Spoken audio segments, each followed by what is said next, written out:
What is analog audio in 1950s hi-fi systems? Imagine a time when music was brought into homes with a warm glow and a tactile feel that digital technology just can't match. That's the era of the 1950s, when hi-fi audio systems started to change how people experience sound. Back then, analog audio was the main way to record and play music.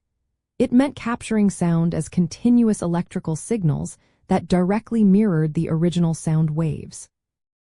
Instead of digital files made of zeros and ones, these systems used physical records and electrical signals to reproduce music.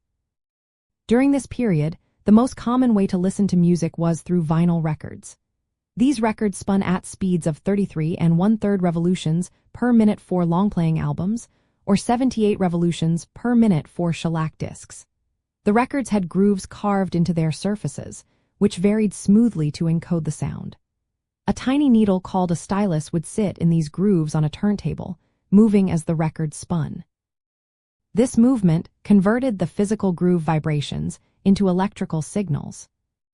These signals then traveled to vacuum tube amplifiers, which boosted the sound without losing its warmth or richness. Vacuum tubes were popular because they produced a pleasing, natural sound that many listeners loved.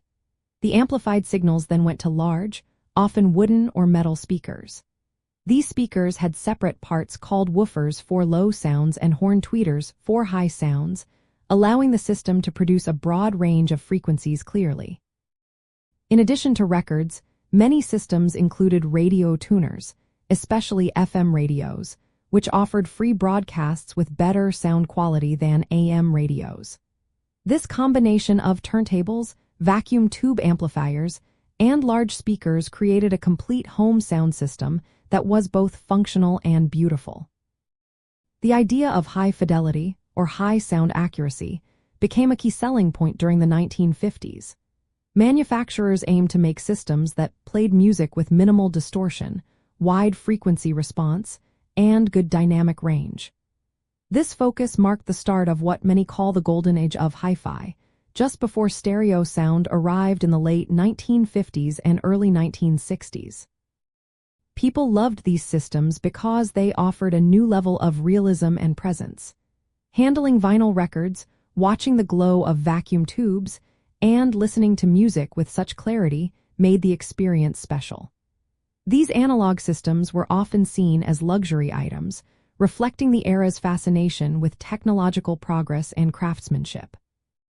In practical terms, 1950s analog hi-fi systems changed how people enjoyed music at home. They brought a sense of depth and authenticity that was revolutionary at the time. These systems set the stage for future innovations like stereo sound and multi-component setups. Their legacy still influences how we think about quality sound and the joy of listening to music today.